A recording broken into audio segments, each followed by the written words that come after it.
Blog Talk Radio.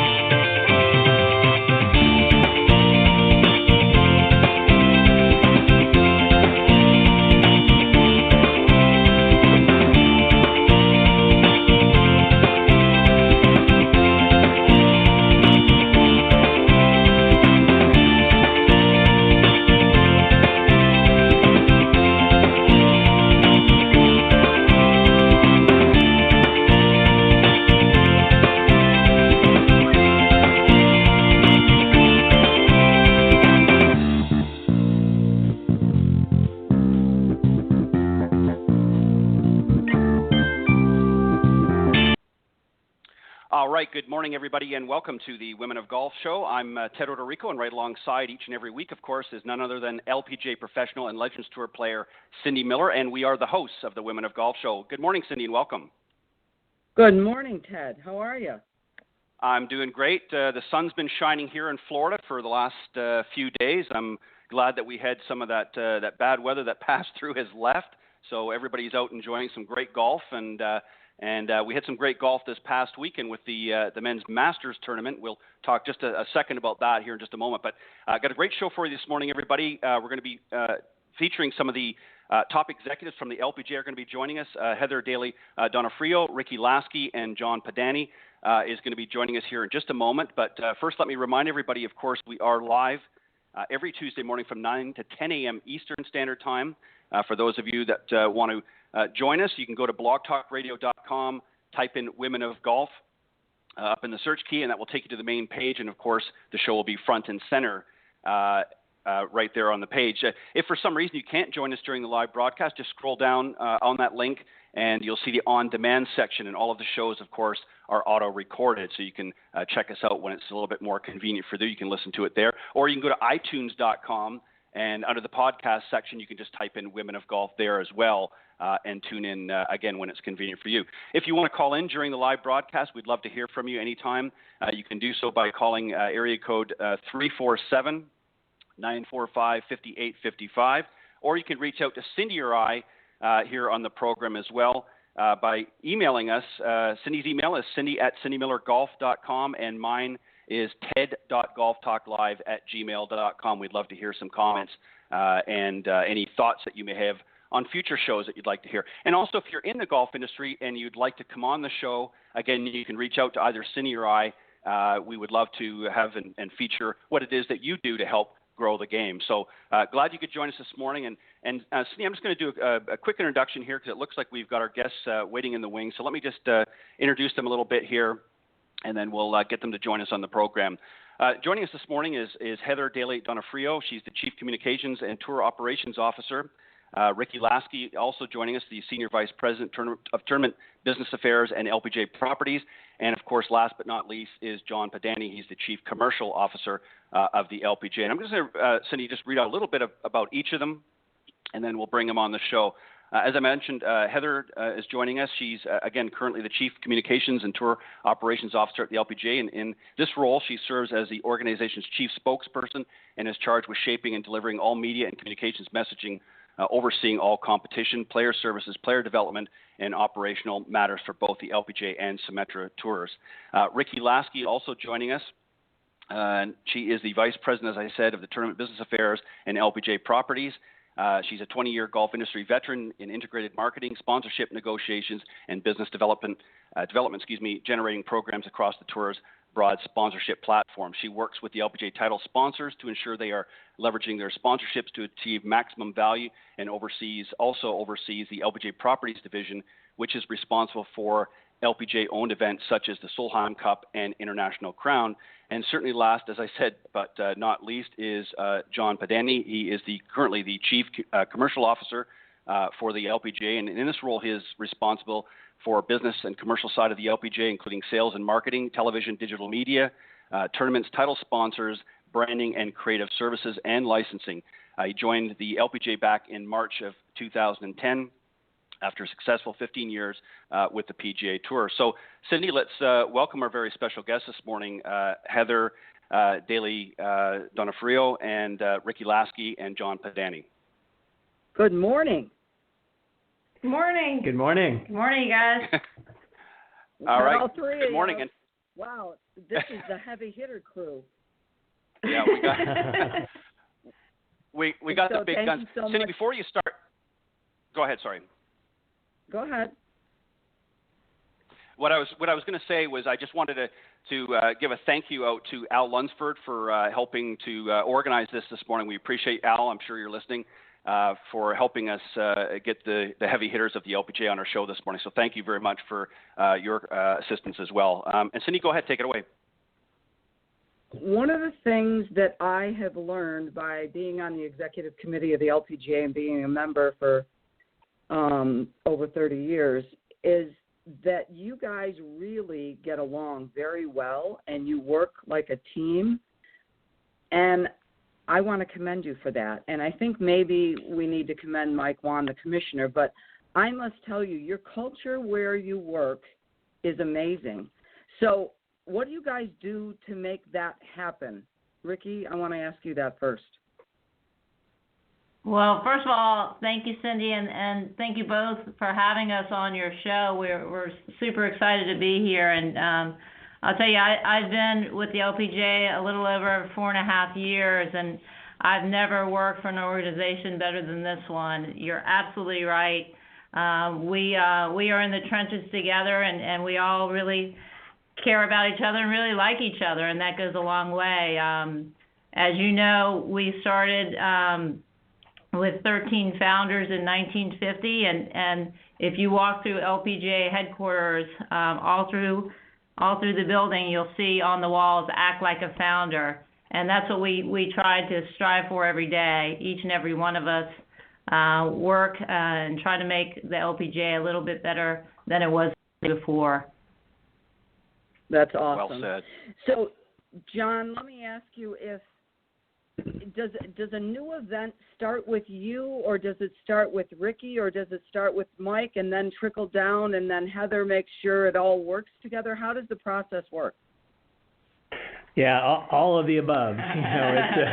It takes a village. It really does, and a lot of teamwork involved. Some start with Ricki and her team. Some start with inquiry from our team in Asia. Some start, through Mike. But we all we have regular sales meetings and tournament schedule meetings, and we update each other on where things stand, and we build on each other's ideas, and we kind of divide and conquer and build the schedule together. So it really is a lot of people involved in that, and not people who just have that as their everyday job. We invite others from other parts of the building who may focus on the Symetra Tour or may focus on the LPGA Foundation to sit in on sales meetings as well and kind of cross-share contacts and try to build each other. So it really, I'd say while there's maybe 6 to 8 people who have that in their regular role day in and day out in one form or another, there's a lot of other people who contribute to the process. That's awesome, because you guys really do a marvelous job. Heather, I think you've got the hardest job. Being a former player, and I don't envy you, being a former player and now helping to run all the events and making sure you're hearing it from both ends of the spectrum, how do you deal with the daily challenges? I wouldn't say I have the hardest job. I think I've got the best job. I mean, being able to work with these amazing professional athletes who are at the top of their game and the best in the world, that's what drives me and a lot of others here in the building on a daily basis. And I think it's been good for me, Cindy, the fact that I've come from the playing ranks. I played the Symetra Tour for 3 years. I was an older rookie, 28 when I was a rookie, and now our players are 18, 19, 20 when they were rookies, and played 11 years on tour and got to serve on the board for 4 years during that time. So I think my experience as a player, it definitely helps me in my role every day. I understand where the players are coming from. There hasn't been a challenge that I haven't been through. I've had the highs, I've had the lows, and I do think that helps me in my job every day. And we've got 500 plus 535, I think, members on the LPGA, another 300 on the Symetra Tour, and they all have their different personalities, And I think because I've played inside the ropes with many of them, that also helps me on a day-to-day basis. I agree. I'm sure that, they have to respect where you're coming from because you've been in their shoes, which is awesome. Ted, do you have any questions? Yeah, I do. And again, thank you guys for joining us this morning. We really appreciate that. And we know that you guys, obviously, as you've just described, have a pretty busy schedule. One of the things I wanted to talk to you guys about, and maybe you could explain a little bit, and Heather, we'll start with you, and then Ricki and John, please jump in and add anything that you wish to add. Obviously, some of the big news that's been added in here lately is the new partnership with the PGA. Can you expand maybe a little bit about that, what that is going to involve and entail, Heather?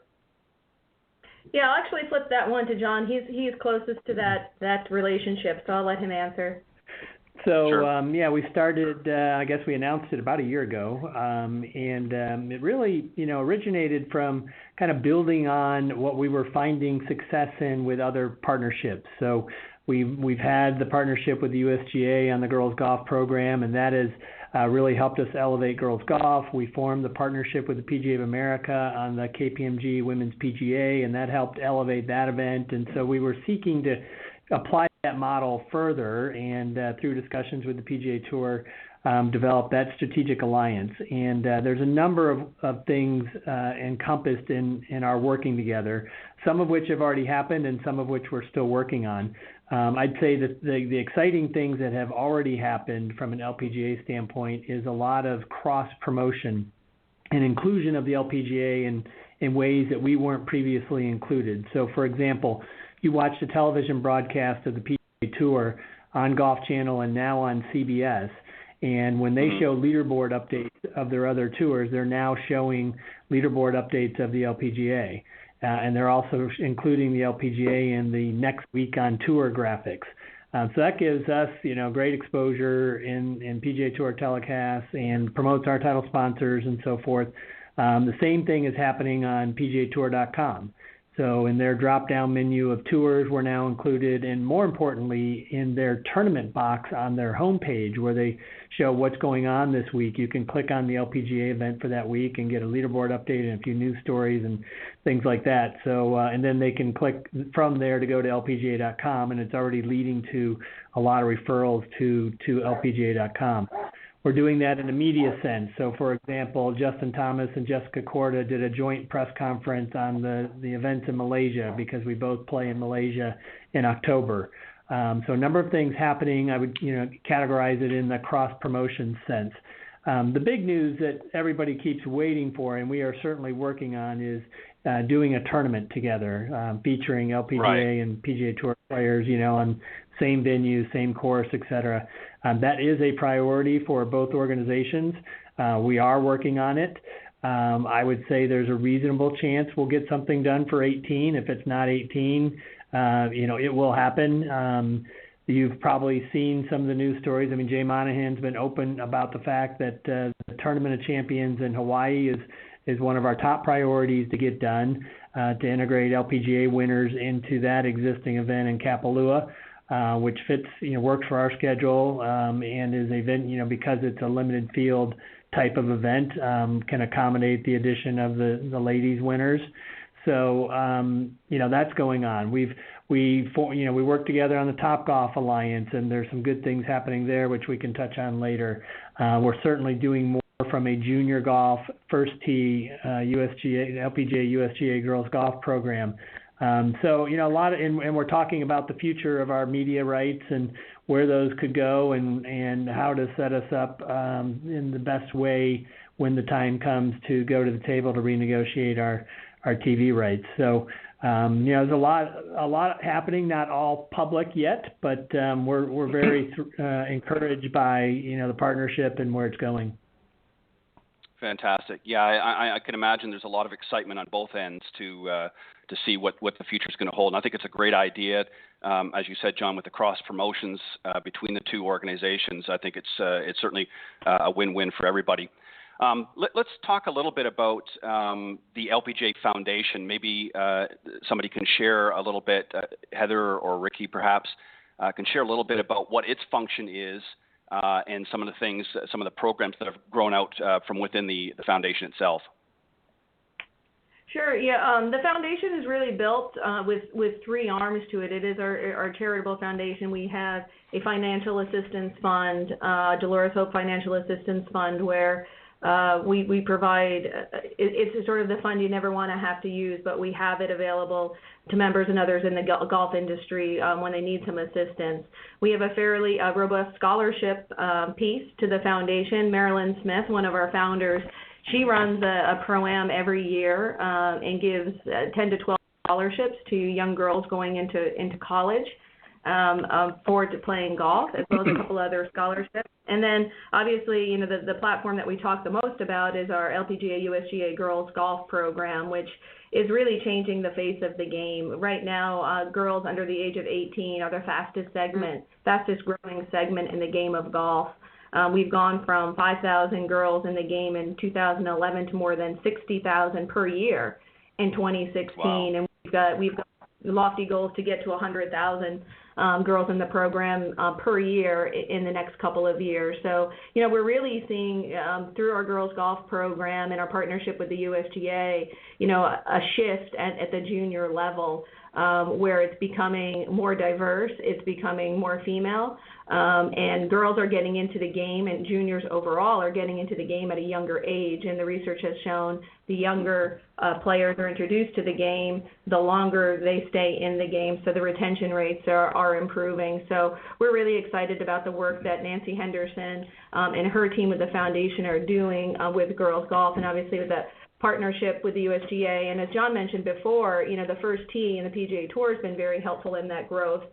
They've incorporated a lot of girls golf sites into their first tee facilities, because the research that our foundation team has done, does show that girls will stay in the game longer in a primarily girls program. And I think, and the first tee has done a great job of incorporating our girls golf programs into their centers. So we're up. We've added nearly 40 new sites already this year in 2017, and we're only in April. So the demand's there, the growth's there. My daughter's 10, and she does our girls golf program here in Port Orange, which is run by our foundation staff, and they take their Saturdays, their own time to run that girls golf program. And when one of those sessions comes up, my daughter, it's an immediate yes for my daughter, because they make it fun. They teach them the game. They teach them values. They also teach them, the young girls, on how to gain confidence. They had them all do some public speaking 2 sessions ago with the girls golf program. So each girl in the program had to stand up and talk about another girl that they met that day. So they're not just teaching golf and the skills of the game, but teaching sportsmanship and some life skills as well. Hey, Ted, this is John. I might just add one thing, one statistic to build on what Heather said. I find this statistic pretty amazing. So, the National Golf Foundation tracks participation and number of juniors in the game and so forth. And forever, really, going back as far back as they track, the percentage of junior golfers who were girls was always around 20%. Back in 1995, it was 17%.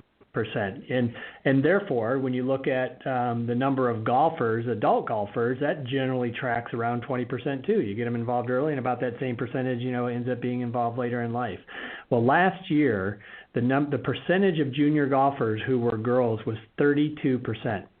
The highest it's ever been, and even the NGF attributes it to the programs in the game, like the girls golf program, that are more actively seeking participation among young girls. So that when Heather says changing the face of the game, that's one statistic that just shows dramatically that truly the face of the game is changing, and it's becoming much.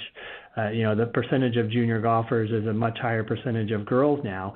And the number of junior golfer growth has gone from 2.4 million in 2011 to 3 million in 2016, and the majority of that growth is new girls coming to the game. Yeah, the industry has certainly woken up in the last several years and taken notice of how to grow the game, and that's certainly girls and women. Absolutely. Let me just ask. That's for sure. Yeah. Let me just ask one other thing, just in sort of relation to that, and then Cindy, I'll pass it back over to you. as you guys just pointed out, there's obviously some phenomenal growth. I mean, 32%. That's a big amount of change. What about in the teaching side? What do you think the LPGA is doing or could do to encourage more girls and women in general to get into the teaching side of the golf business? Obviously, there's a lot of great young female players coming up through the Symetra Tour and of course, subsequently onto the LPGA Tour. But what about the teaching side? Is there any initiatives that you guys have right now to really, with a push on that side of things? Heather? Yeah, our TNCP membership is growing every year, and we're actively, recruiting new members into the TNCP, and we found that it's been, a really viable and great career option for a lot of college golfers who don't necessarily want to play professionally, for a lot of our Symetra Tour players and a lot of our LPGA Tour Division players who have retired from competitive play and are now getting into the teaching division. And Cindy, you know this better than we do. I mean, the TNCP curriculum for teaching is from our perspective, head and shoulders above any other teaching curriculum in the game. Really focused on applying, really a lot of teaching hours and focusing on how to teach the students and each student individually. And we're seeing the growth in our membership numbers across the board in TNCP. Yeah, I think in the last 7 years, it's gone from 1,200 to 1,700 teaching club professionals. Wow, that's great. Yeah, and I think we also need to be very aware that you can like golf and play golf and not be a tour player and still work in the industry.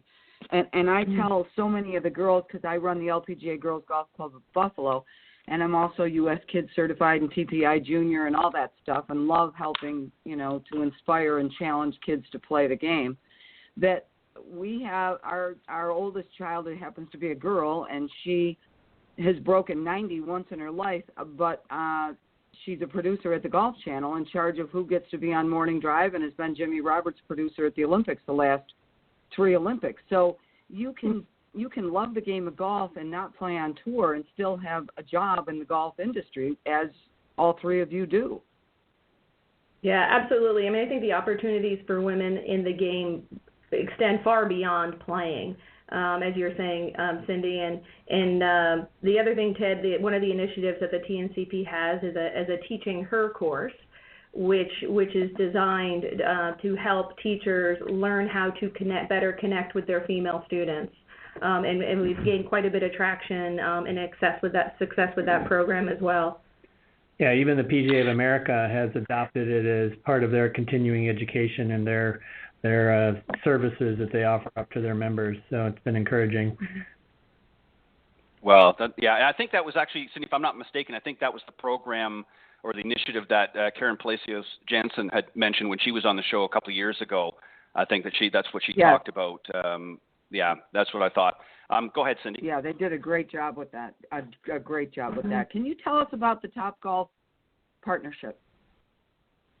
Yeah, sure. So we've come together with the PGA Tour and Topgolf, and the whole idea is to utilize what's happening, within the Topgolf world, which is bringing so many new people to the game to, benefit all parties. So by that I mean driving, existing golfers in our fan base to Topgolf, and then trying to take the new golfers and people who are just experiencing the game for the first time at a Topgolf to hopefully, have them be interested in at least being a fan of the PGA Tour and LPGA, and ultimately wanting to, experience a green grass golf course after doing that. And they're now, Topgolf is bringing in anywhere from 8 to 10 million people a year at their facilities. There are around 30 facilities that are now open, and it is a very much more diverse audience than the traditional golf audience has been. It's much younger,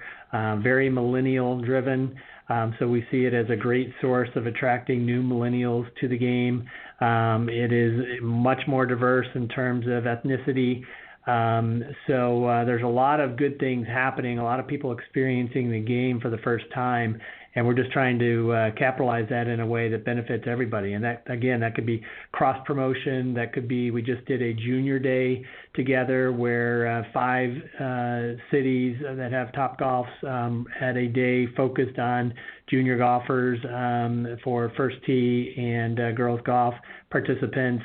They now offer free bays during the week between, I think, 9 and 5 to youth organizations. Is another way to bring even more youth to the game. We have where we have overlapping tournaments, either PGA Tour, LPGA tournaments in those markets. There's a lot of cross promotion going on. There may be, tournament functions held at a Topgolf. There may be on-site activities taking place with a satellite version of Topgolf. I think it's a great innovation in the sport. It's bringing a lot of new people to the game, and the fact that we're all talking and working together to try to optimize the impact it can have on the overall health of the game is just a very positive thing. Absolutely. Well, that's fantastic. Cindy, go ahead. What do you believe has been your biggest win in the last 10 years?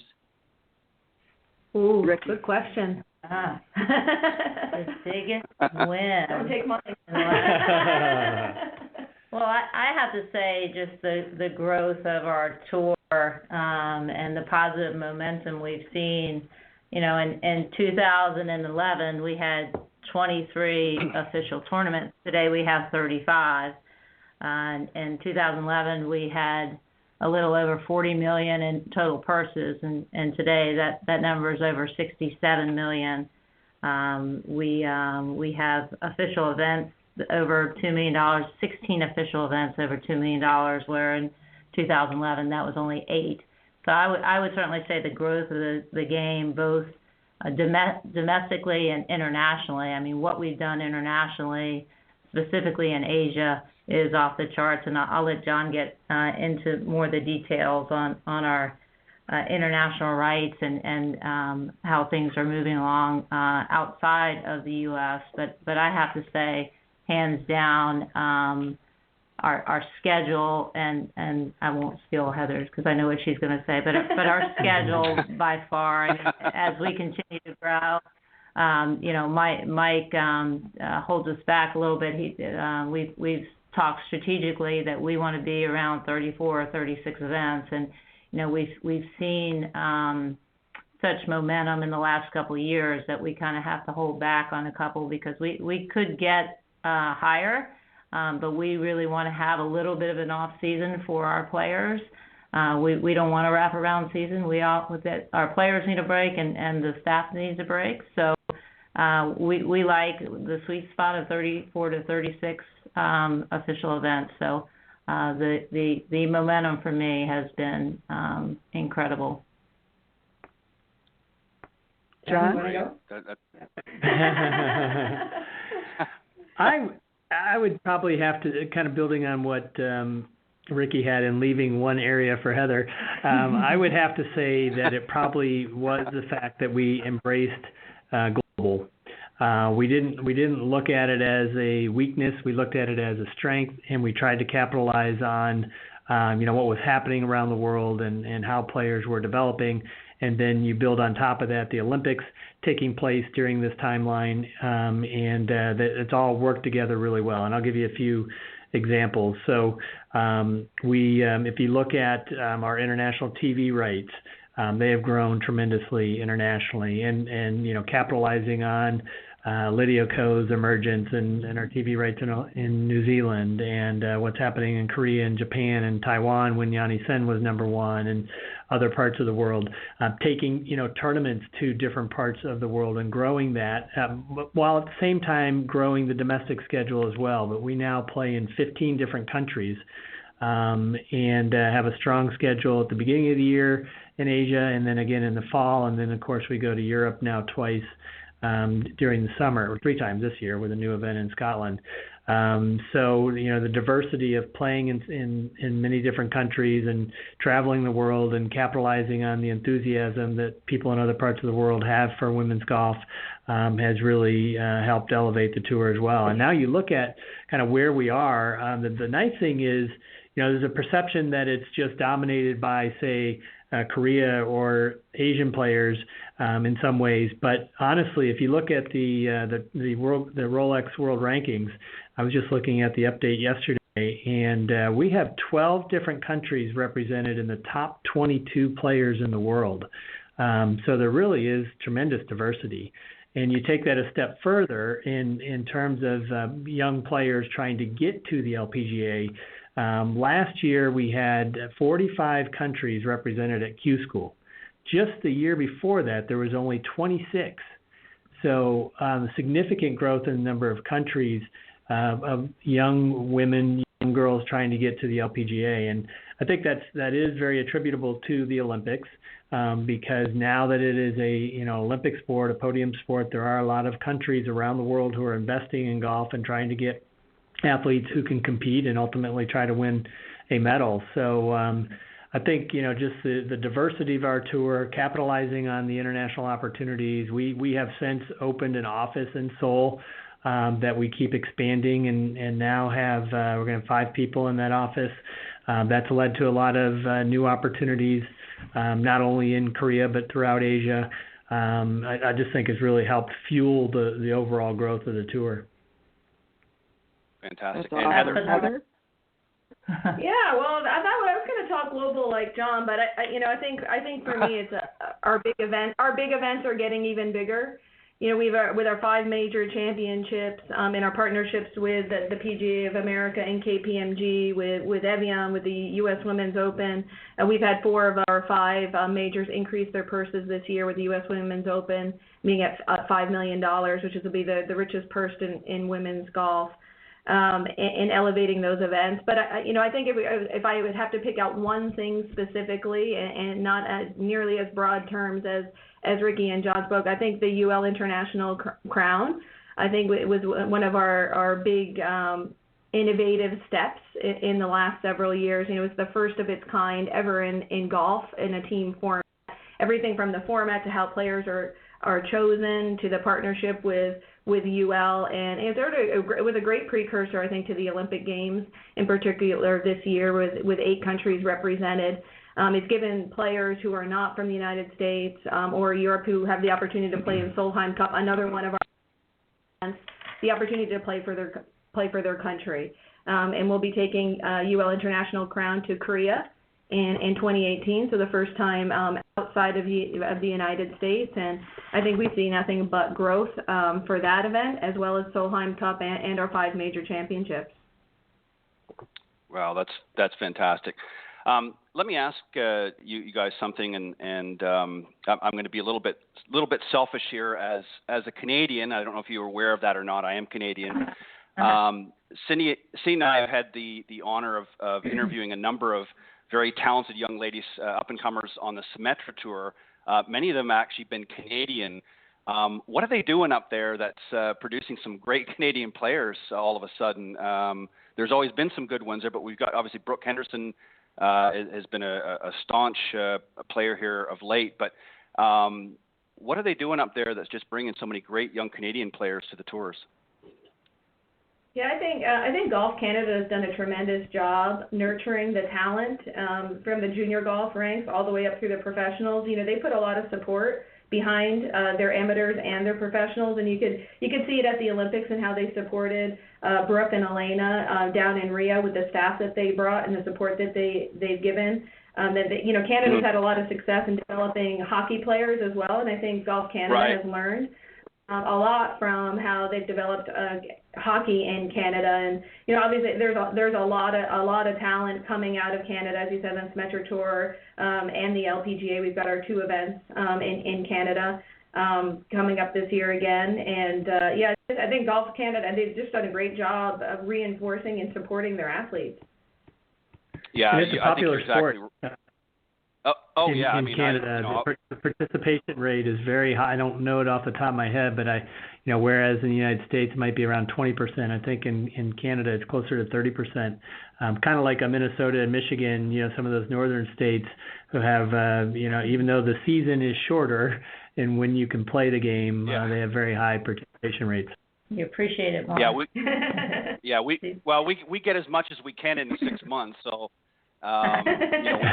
we try to cram as many rounds in. Fortunately, I've moved to Florida here, so I can play all year round. But I know that Golf Canada has done a phenomenal job here of late, and I'm certainly as a Canadian very proud to see a lot of great up and comers. I hope the guys up there in Canada step it up a little bit and get some more of the men's Canadian players to step it up and match the ladies. But no, they've done a phenomenal job. Let me just sort of ask a follow-up question, if I can, just to what Cindy had. Is there anything over the last 5 to 10 years that has really sort of you guys have thought, and I'll give each of you, we'll start with Heather since you didn't get as much on the last one, but that just sort of you went wow. No offense to the others, but was there something specifically in the last several years that you can think of that you just said, wow, this is really exciting? What's really been exciting for you guys, not just out on tour, but at the LPGA headquarters? What's really been exciting for you guys the last few years? Well, I think for me, now having played for so long and now being sort of on the other side of the business and interacting, I'm excited about the level of talent and the players we have on tour. And I was lucky enough when I played to play with a lot of the Hall of Fame members. I played a lot with Beth Daniel, Betsy King, Amy Alcott, Patty Sheehan, Joanne Carr. Grew up in a time where I was playing with those players at the tail end of their career. And then in the meat of my career, I was playing with Kari Webb and Annika Sorenstam, Lorena Ochoa, Meg Mallon, all these phenomenal players. And now getting to see this next wave of talent come through, the Lydia Ko's, Aria Jutanagarn, Brooke Henderson, Lexi Thompson, Inbee Park, who just got into the LPGA Hall of Fame last year. I mean, the energy that our players have, the amount that they interact with their fans, their approachability, how they interact with them on social media, across all social media platforms, very, very global, very diverse. And I think we see that, Ricki talked about the act like a founder mentality here in the building, and I think we see a lot of that out on tour with our players and try to instill that in them. Our founders did everything they possibly had to do and needed to do to get the tour started in 1950.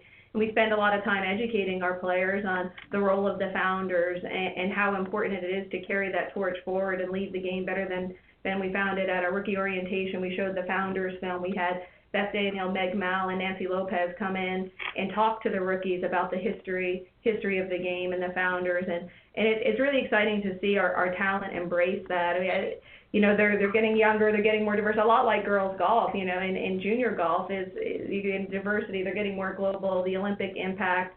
But our athletes are, they're wonderful at the customer experience, probably better than any other athletes, I would argue, in any sport, at entertaining customers, whether it's the pro-am party. They give so much of their time on a weekly basis. They're trying to win the trophy and win that check at the end of the week, but they know what they need to do early on in the week to make sure that the sponsors and the customers are having a good time. So I'm just excited about the talent on our tour and where they're taking us. Well, and just to add to that, Heather, I couldn't agree with you more, and it certainly makes our job here easier when we're talking to CEOs across the country and across the world, and we're able to pair them in a pro-am with some of these very talented, personable young women. They really, they're such great ambassadors, not only for their personal brand, but for the LPGA, and it really makes our job much easier as we're selling, because that's what they're getting. That's our product, really, and to see how accessible they are. We do a thing here at the LPGA called the Partner Profile, and every week for every title sponsor, we put together just an 8x10 sheet to explain to our membership why they're titling the event, who the check writer is, who to thank on course. There's a picture of the CEO, where to send handwritten thank you notes. It's really important for us to give back to those check writers and to ensure that the value proposition is there for us. And we really pride ourselves on ensuring that we take very good care of the folks that we're entertaining. But what I wanted to talk to, and what I think, Ted, to your point, what I think has grown tremendously over the years is the Solheim Cup. And Cindy, you can probably attest, in 1990 it was fairly small, but the growth there has been phenomenal. And don't know if you guys tuned in when we played in 2015 in Germany, when we had the historic comeback for Team USA and Jarina's putt. But every time I see it, and I've seen it 100 times, it gives me goosebumps every time I watch it. And I just remember Julie Inkster not being able to watch the putt until it went in, and everybody went crazy. But that returns to U.S. soil this year in 2017, August 18th through 20th in West Des Moines at Des Moines Golf and Country Club. And it's going to be pretty cool because it's going to pit Julie Inkster, Hall of Famer Julie Inkster, against Hall of Famer Annika Sorenstam as captains. So we're excited about that. It promises to be the biggest ever. We're expecting anywhere between 180 and 200,000 people for the week. Couldn't be more excited about that. And we will be on network TV on that Sunday. So that for me has the growth there has been tremendous, and it will just continue to grow. Yeah, I might just add incredible. one last. Sorry, Ted. Go ahead. No, go ahead.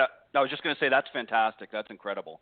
I was just going to add one thing, which is to your question about what's been really exciting. One thing I don't think we've talked about is just the number of companies who have stepped up and made big investments in the sport, and the fact that they are continually coming to us and saying, "That was great, but I want to do. We want to do more. How do we elevate this further?" And I'm talking about companies like CME Group, who got involved, with our season-ending event, and then we added the Race to the Globe, and then they added network TV, and they keep increasing the purse, and it's just been a terrific partnership. Heather touched on the big events and the majors, but having companies like KPMG and ANA get involved in two of our majors and elevate those two tournaments significantly. UL stepping up and taking over the UL International Crown and elevating, creating and then elevating that event. So Rolex, who's been our longest partner and keeps adding programs that they are involved in. So it's really been rewarding to see, the commitment of these companies to women's golf, and then once they're in and seeing the value that they're getting, wanting to do more and wanting to take it further. Yeah, you're exactly right, and some great points. Cindy, go ahead if you got another question for them. I would like to know what motivates you to do what you do every day. Heather. Oh, that's a great question. When we have candidates come into headquarters when they're interviewing for a position, one of the things that I always tell them, and I truly believe this, and one of the main reasons why I love working here, is that nobody comes into this building to punch a clock. Nobody's just dialing it in, putting in their time. Everybody who works in this building has a passion for the organization, a passion for our members, and a passion to elevate not only the LPGA but the sport. And we're good at celebrating our successes, but I think every time we have a success, we're looking for that next big thing, and we do it together. And everybody's vested. If you come to headquarters, you'll see we've got a very open door policy. You don't see doors shut very often. You see a lot of teammates popping into each other's offices and talking about things, strategizing, asking for feedback and input, and it's just a wonderful culture here at headquarters. And what better job than to help provide that platform for the best female golfers in the world. Awesome. Exactly. John? I guess mine's probably a little more personal in that I have 3 daughters. And that was, kind of part of the reason I took the job to begin with, to, be able to have an impact on women's opportunities. And they're not serious golfers by any means, but they've all played sports throughout their life. But just generally speaking, to be able to have a positive impact on and women's sports in general and women's opportunities, more broadly, was certainly a factor in my decision to come here and my daily motivation. Perfect. Ricki? And Ricki. I have to tell you, it's an absolute labor of love for me. Every day when I wake up, I look forward to coming to work, whether it's here at headquarters or on the road. I enjoy what I do. Every day is completely different from the next. And I just have the mantra, make a difference. And that's what we tell our teams every day. What can we do to make a difference for these women professionals and for the next generation? I am not a golfer. I've never been a golfer. These guys here at the table can attest to that. But I appreciate immensely what these women professionals do. I am a former athlete, so I understand what it takes to be the very best in the world. Not that I was ever the very best in the world, but I understand the commitment that it takes to get to that level. And as Heather said, what's next for us? I think the door is wide open for us to walk through and really be the leader in sport, be a recognized leader in not only golf, but in sport as a whole. Let me ask you all a question. Since I happen to be on the executive committee and the president of the Northeast section of the teaching division, what can the 1,700 TNCP members do to help make your job easier? John? Well, I think, and I think they do this. I'm on the leadership, committee for TNCP, so we talk about this a lot. But, recognizing that they truly do, have influence on the game and come in contact with a lot of people that they're teaching, and make, first and foremost, obviously, making that a good experience for them and building their business in that way. But getting involved in girls golf in their area, which many of them do, and helping to contribute in that way to, in the tournaments and markets in which TNCP members are finding opportunities to either bring their clients or tie into the tournament in some way.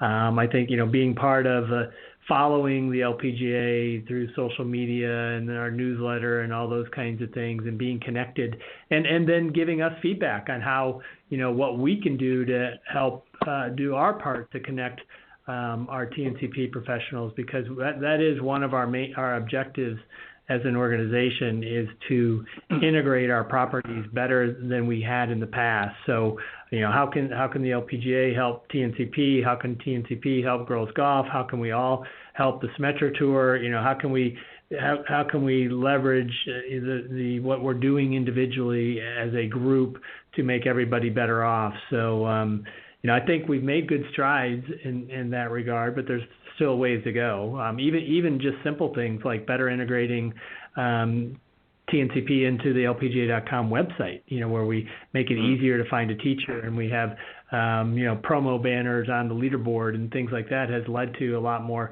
people calling and asking and so forth. And we've produced new PSAs that run during LPGA telecasts, and so I think there's been some good things happening. And hopefully, that will continue. Fantastic.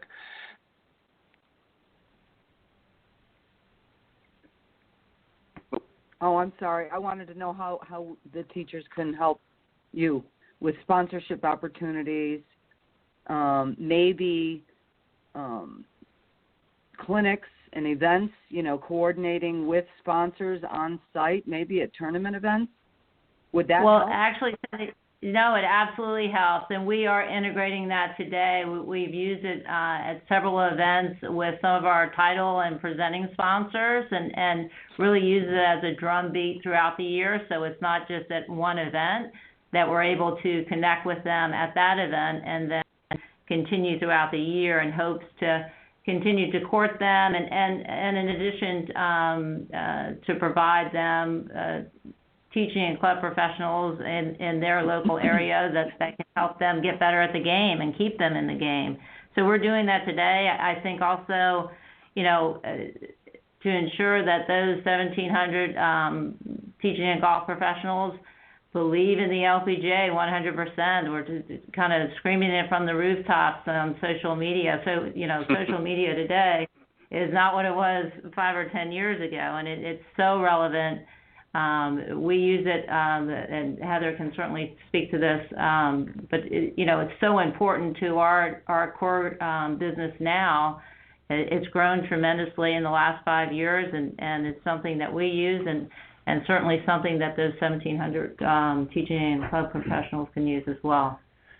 Cindy, you raised a good point about sponsorship, because so many of our teaching professionals are, at country clubs and golf clubs and their respective markets, and come across obviously very influential people and business decision makers and so forth. So, yeah, that could be an area where we collaborate even further to at least arm our TNCP members with a few bullet points on if they come across somebody that thinks, have you ever considered the LPGA, and at least have a few speaking points that maybe could lead to an introduction to have a more detailed conversation.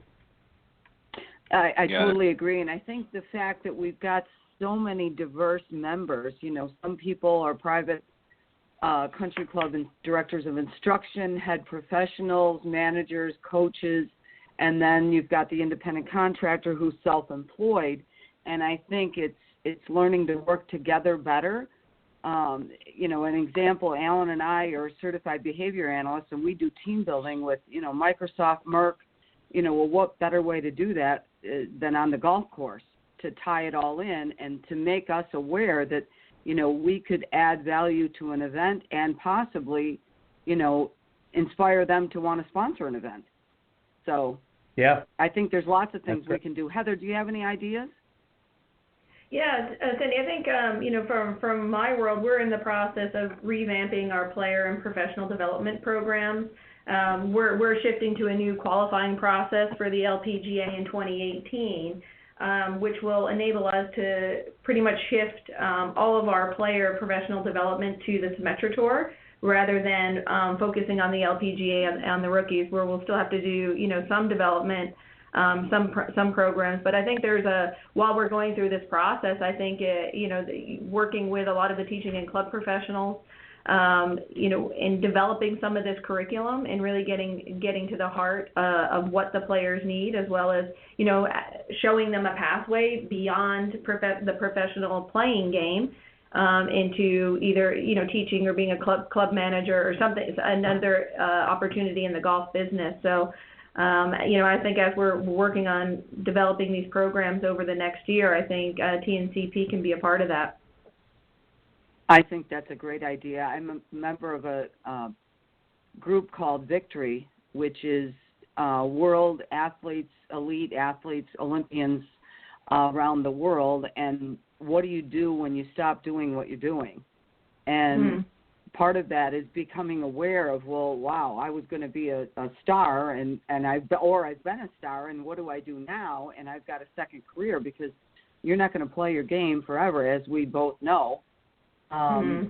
So where do you go from there? So I would absolutely love to help you with that. I know when I did all the clinics with the Hartford and partnered with the Symetra Tour, a lot of these girls still reach out to me and say, I need some help. Can you teach me how to do a clinic? And I don't know where to go, and give me that behavior assessment to find out what I'm good at and what my passions are. So I think that you've got a reservoir of information and people that are definitely willing to help you do that professional development program. Yeah, absolutely. And I think it's not just golfers that have that challenge of transitioning, off the playing field. It's sort of throughout all of sports. And we've tried a couple of different things. We're working with a partner right now called The Next Play. It's a one-on-one coaching initiative with some of our players, but definitely have a lot of room to grow there. Awesome. Fantastic. Well, guys, unfortunately, we have to wrap things up. That was a fast hour, and I certainly enjoyed it. And Cindy, I know you did as well. But we know that you guys have got a lot of work to do, and I don't want Michael to get mad at any of you for taking too much time away from the office. So unfortunately, we have to let you go. But we would love to extend an invite for maybe later in the season as we get closer to winding things up for the 2017 season. Maybe I can encourage you guys, Cindy and I can put a feeler out now and have you guys come back again as a group and talk a little bit about what happened in 2017, some of the goals that you set and some of the future goals that you have coming up for 2018 as well. So that invitation is open. We hope you'll take us up on it. But in the meantime, we want to thank you very much for joining us this morning on the Women of Golf. We appreciate you giving of your time. Well, thank you. It was our pleasure. For having us. Thanks for having us, guys. Appreciate it. Thank you. All right. Thank you. Have a great day, and we look forward to talking to you again in the future. Sounds good. Bye-bye. Bye. Right. Bye-bye. Bye. Very interesting. Lots of great things happening on the LPGA, and I was glad that they were able to share some of that with us this morning and with the audience.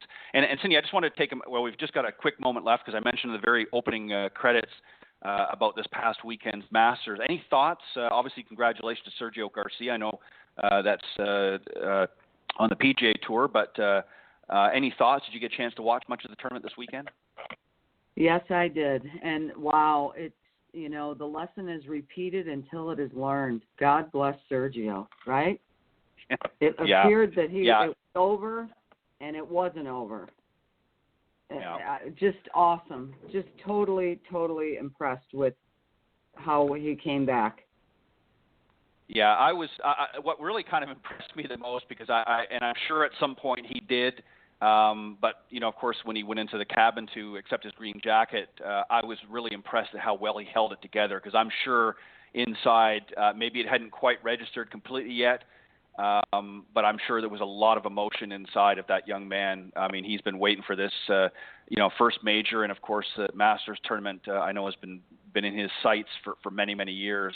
And he's come close a few times in the past, and unfortunately, it didn't quite happen for him. But there's a timing for everything. But one of the things that I think, Cindy, and I would be very surprised if this doesn't happen. The same thing kind of happened with Phil Mickelson. As you may recall, Phil went for many, many years without a first major, and then as soon as that first Masters happened, it was like the floodgates opened, and of course, he's had multiple majors since then. I would look to see that happening with Sergio. I think now that proverbial monkey is off his back, I think you're going to see that happen in the years to come. I'd be very surprised if it doesn't. I agree. And with that, Cindy, we've got to head out. We've got to do some work ourselves, but we enjoy bringing this to you this morning. And again, thank you to our very special guests, Heather Daly-Donofrio, Ricki Lasky, and John Podany. From the LPGA headquarters. Thank you very much, guys, for joining us this morning. We really appreciate your thoughts and inputs and giving us an update on what a little bit about the past and what some of the future plans of the LPGA Tour and the LPGA in general. Some great ideas and lots of things in the work as well. And Cindy, thank you for, as a member of the LPGA, thank you for all that you do. You are a workhorse, literally, in this industry, and we appreciate all the things that you do, and I appreciate you being right here alongside me each and every Tuesday morning. It certainly would not be as much fun without you. Well, thank you, Ted, and I appreciate you asking me to join. And on that note, ladies and gentlemen, thank you for joining us again this morning on the Women of Golf Show, and we will be back next Tuesday from 9 to 10 a.m. Eastern here on the blogtalkradio.com network. God bless everybody. Get out there and work hard on your swings and go and visit your local teaching professional. I'm sure they are going to give you some great pointers to help. We'll see you next week here on the Women of Golf. Thank you. Take care, Cindy. Bye-bye. Bye-bye.